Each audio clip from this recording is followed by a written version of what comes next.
223,440 joules equals they gave you how much heat is being taken in. And that's our QH. It's 1.3 times 10 to the 6 joules. And then my QC is just the amount of heat that I'm getting out. So if I just take this number and subtract it on both sides, I'd be left with a negative QC is equal to a negative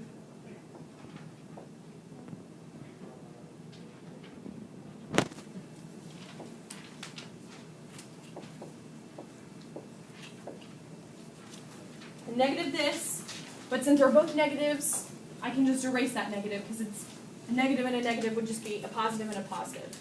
So my heat that's given out, or that's expelled from this water pump, let me rewrite it,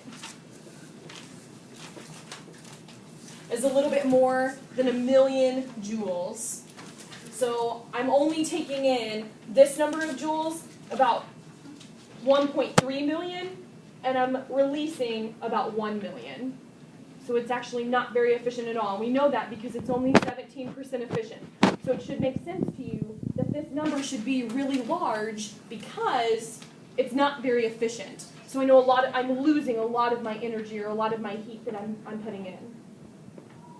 Okay, so again, let's go through part B again. How much heat is wasted to the environment in 1 hour? I know that what they're asking me for is to tell them how much heat am I losing. I know that heat lost and the amount of heat that's absorbed is how I would find my net work. We already found our net work. You were given your QH, or your amount of heat that's being absorbed. I need to find this one. So all we did was plug in the numbers that you were given or you found, and then you could find your heat expelled. Megan, will you go to the next slide for me, please? I'll do. Are you okay? I wouldn't know you. Okay, so the next 3 slides, it's just doing the completely opposite thing. So a thermal pump is the opposite of a heat engine. A heat engine will take something from a high temperature, convert it into work, and then you get something left that's in a colder temperature. A thermal pump is the exact opposite. It will take energy from a cold reservoir, it will do an amount of work, and then it will expel it in a hot reservoir. This is how air conditioners work. This is also how your refrigerator works. It's it's the exact same process. You're taking something from a reservoir, you're converting it to work, you're expelling or exhausting some type of energy out. These are not 100% efficient. Can you go to the next slide for me, please? Okay, so this is just the opposite of what you've already seen in that first picture. I'm taking heat or energy from a low temperature, I'm converting it into some amount of work, and I'm also expelling heat into a higher temperature. So your air conditioner works because it's circulating or taking in air or heat or energy from the inside of your house, and it's releasing it to the hot outdoors, which is like 95 or 100 degrees outside. So you can think about it that way. And then this would just be an example, this picture to the other side would just be an example of following the process of the heat. Go to the next one. This would be a way that you can calculate the coefficient of performance. So it's the same thing as like the thermal efficiency as a heat engine, except we call it for a thermal pump the coefficient of performance. You need to be mostly aware of, the thermal or the heat engine. You need to be aware of that E, that little funny epsilon, is equal to your network over the amount of heat that's absorbed. They're not so much going to test you on this one. So just be aware. On your homework, I don't think I gave you any problems with this. I only gave you heat engine problems. So we can just kind of glance over this or skip over this. Go to the next one. They will talk to you about a Carnot cycle. So this is called the Carnot cycle. It consists of 2 isotherms and 2 adiabats. they have to label your isotherms. They have to label your adiabats. They will always label them for you. Again, if I have this yellow shaded region would be considered what, Felicia? The amount of work that's done. Very good. Put you on the spot. So this yellow shaded region is the amount of work that's done by the engine. So we can see here are my isotherms, and they labeled these as your adiabats. They show this as a temperature entropy graph, but we could also very easily show it on a pressure volume graph. In the Carnot cycle, we say that a Carnot engine is the ideal engine. We want to think that maybe it could be 100% efficient, but we know that that's not true.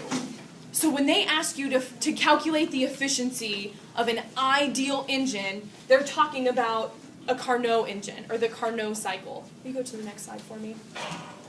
We can find the ideal or perfect or maximum efficiency that a heat engine can have. When you're looking at this, and you're looking at your notes and you're writing your notes down, I want you to underline this. There's a difference in asking what's the actual thermal efficiency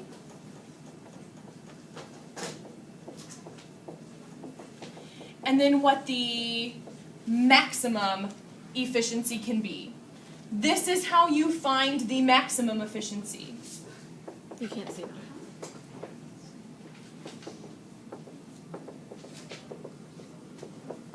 So this is how I would find the maximum. You can't see it. You can't see this? You can't see the problem. Lee, you can see this? Yeah, because there's a glare on it. If you back up a little bit, can you? No. You can like move horizontally. No. Worse. Dang.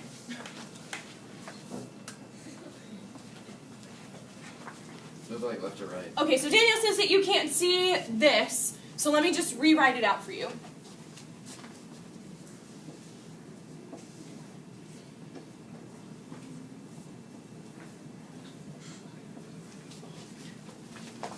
Okay, so this formula here, this formula right here, would be you calculating the maximum efficiency.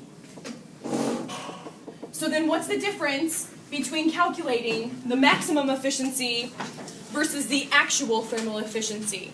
Well, you know that your actual thermal efficiency is your net work over the amount of heat that you're taking in, or the amount of energy that you're trying to get in to the engine, versus maximum efficiency over here is still, you see your thermal efficiency one.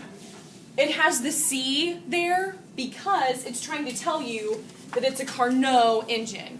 And Carnot engines just mean that it is an ideal engine that could get the maximum amount of work done with the amount of energy that you have put in.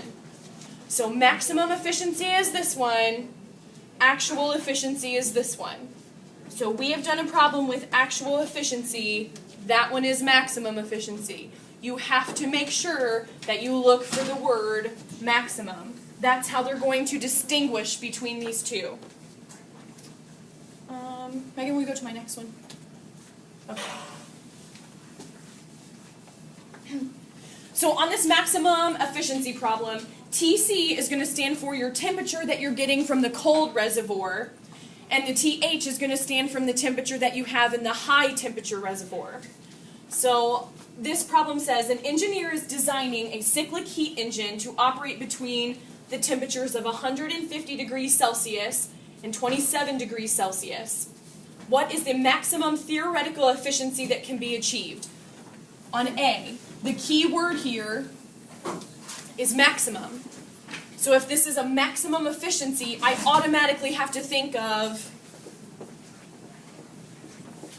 a Carnot engine. And since my Carnot engine, I know that there's a formula for that, and that's that the thermal efficiency in a Carnot engine is equal to 1 minus the temperature of the cold reservoir minus the temperature of the hot reservoir. So they gave you temperatures. They gave you 150 degrees Celsius, and then they also gave you 27 degrees Celsius. Should we convert those to Kelvin? Probably so. So I know that I have 150 degrees, and I have 27 degrees. Well, now you have to determine which ones you're cold, which ones you're hot. Felicia, which ones you're cold, which ones you're hot? Okay, wow, see, right? Lower number would indicate that it's colder. So my 27 degrees Celsius would be my TC. My 150 degrees Celsius would be my TH. But again, Felicia says we should convert those to Kelvin, and I think that's an excellent idea. So how do I convert to Kelvin? Add 273. So 27 plus 2, actually let me erase these arrows because that may make 27 plus 273 would leave me with 300 Kelvin. And then 150 plus 273 would leave me with 423 Kelvin. So I'm just going to plug these in here for the numbers. So I know my maximum efficiency is going to be 1 minus, my cold temperature was 300, and then my hot temperature was 423. So all I have to do is divide these two, and then I'll get a number, and then I'm going to do 1 minus that number. So when you divide these, you should get 1 minus 0.7092. So then all I have to do is subtract. So 1 minus this, so then your maximum efficiency should be this. But let's put it in a percent because we like to deal with percents and efficiencies.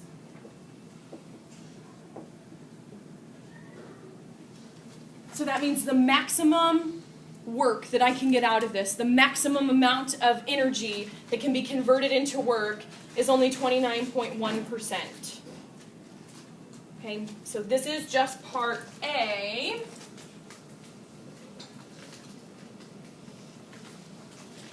Now we want to look at part B.